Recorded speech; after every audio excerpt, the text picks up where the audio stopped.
Bonjour et bienvenue sur cette vidéo. Je suis Asia, la fondatrice du mouvement des Sentinelles de l'Invisible. Aujourd'hui, une vidéo assez intéressante sur un sujet qui m'a toujours, pareil, titillé, qui m'a amené à des réflexions, à me poser des réflexions, en tout cas à en parler assez régulièrement. La raison pour laquelle tu n'as pas de clients ou de clientèle, tout simplement. Alors, ça s'adresse à des gens qui sont des débutants ou ça s'adresse à des gens qui ont démarré depuis pas mal de temps mais qui n'ont toujours pas de clients. Et je pense que ces clés-là pourraient vous aider à mettre de la clarté. Alors, je ne prétends pas avoir la réponse dans l'absolu. Ce sont juste des pistes de réflexion que je t'invite à exploiter dans le but de trouver tes propres réponses, tes propres clés. Alors, moi, j'en ai trouvé 6. L'une des premières, c'est le degré de maturité.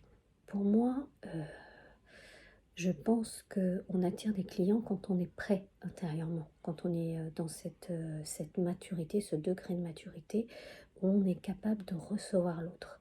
Je pense que c'est, à mon sens, l'une des premières clés. C'est pour ça que j'ai parlé du degré de maturité. Certains ne sont pas forcément prêts à accueillir l'autre dans leur recevoir, et parce que leur recevoir est saturé ou pas au clair, bah, ils s'empêchent de recevoir simplement le client qui pourrait éventuellement aider. La deuxième clé, c'est ta propre vibration.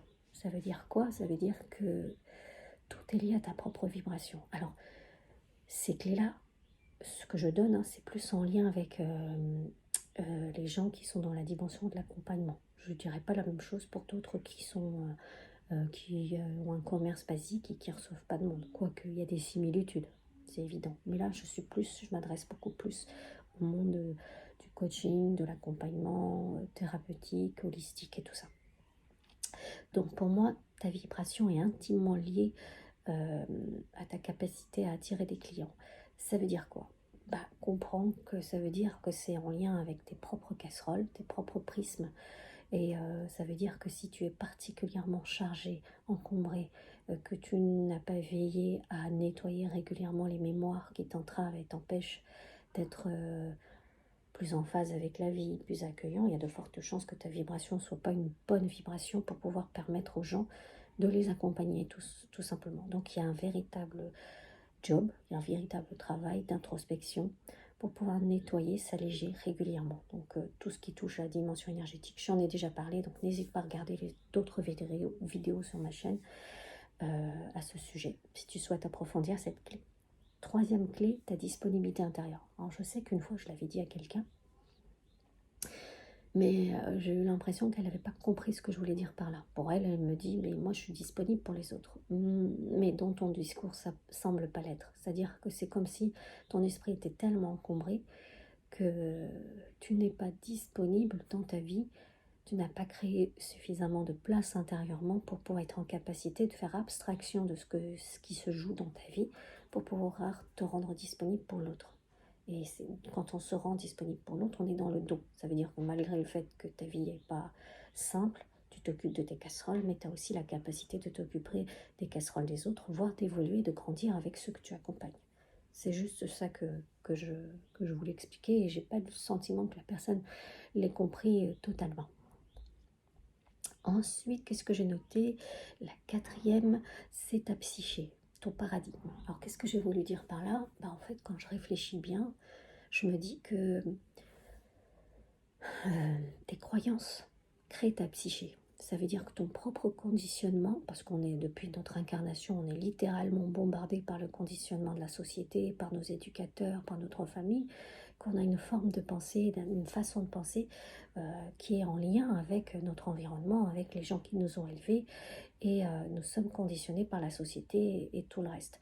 Donc ça veut dire quoi? Ça veut dire que si tu décortiques ta façon de penser et les croyances conscientes ou inconscientes que tu vibres, il y a fort à parier que si ces croyances ne sont pas en adéquation avec le fait de développer une clientèle et de pouvoir recevoir de l'argent, il n'y aura rien à faire tant que ces croyances ne sont pas modifiées.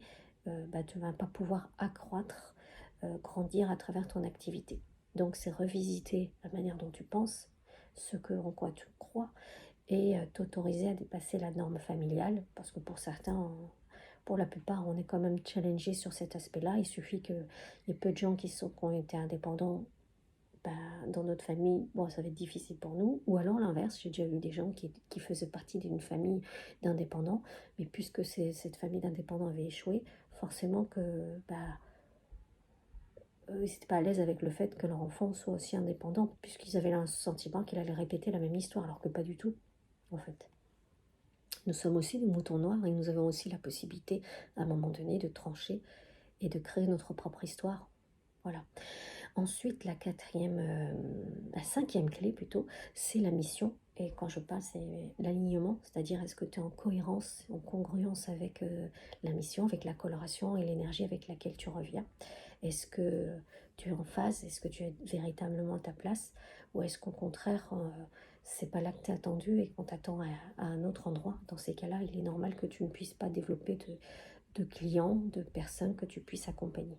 Alors notez bien que je ne parle pas de patient, parce que pour moi le mot patientèle, euh, c'est lié qu'à la médecine et je ne veux pas rentrer dans les débats. C'est pour ça qu'on parle de clients, mais beaucoup me disent ouais mais client ça fait un côté fric, mais pour moi un consultant ou un client, j'y vois pas une connotation argent puisque tout n'est qu'échange. Donc je ne rentre pas dans ces débats-là. Mais enfin je tiens à le préciser. Et puis ce que j'avais oublié de dire aussi, c'est que dans la psyché, dans le paradigme, dans ta façon de voir la vie, il y a aussi tout ce qui est en lien avec la légitimité et ta propre valeur aussi. C'est une petite parenthèse. Donc voilà. Et puis la dernière clé, c'est la contribution. Et c'est la contribution, pour moi, elle est intimement liée à la foi, à la dimension de la foi. Ça veut dire que tu as cette certitude qu'à travers ce que tu fais, ton activité, tu es convaincu que tu es à ta place et que tu es là pour aider et que tu es vraiment dans ce don de soi, dans ce mode service. Pour moi, les gens qui ont ce degré de certitude cette fois, c'est toujours en cohérence et en relation avec une clientèle. J'ai rarement vu des gens qui étaient dans une espèce de certitude profonde et ne pas avoir de clients à côté. C'est limite, j'ai encore jamais vu ça. Donc voilà. Donc j'espère que ces 6 clés vont pouvoir t'aider. Je te récapitule. Clé numéro 1, ton degré de maturité. Clé numéro 2, ton propre nettoyage, ta vibration. Clé numéro 3, ta disponibilité intérieure. Clé numéro 4, ta mission de vie, ton alignement, ta mission d'âme, excuse-moi, ton alignement. Clé numéro 5, ta psyché, ton paradigme. Je crois que j'ai dû inverser les 2 clés, mais bon, peu importe. Et la 6e clé, la foi, ta contribution. A priori, revisite bien ces 6 clés, mais elles sont intimement liées au fait qu'il se peut que grâce au fait que tu conscientises ces clés, ça puisse être de belles pistes qui peuvent te permettre de générer et d'attirer plus de monde à toi et d'aider bien évidemment plus de personnes. Donc voilà, j'espère que cette vidéo va pouvoir t'aider et je te dis donc à très bientôt.